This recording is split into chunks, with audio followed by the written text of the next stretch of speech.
Hey friends, I have a little something for you. I've updated my hyper-casual course with two big sections. Wanna know what these are? Of course you won't. A skin shop and Unity ads. That's right, I've added a shop with no more than 9 skins the player will be able to choose from. They're randomly unlockable to spice things a bit. You'll also learn a new way of adding animations to your characters. And finally, you'll learn how to implement banner, interstitial, and rewarded ads using Unity advertisement into any of your games in no time. So for those of you who already have purchased the course, enjoy the new free content.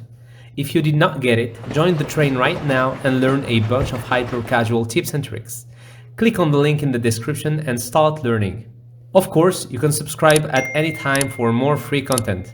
Have a nice day. Cheers.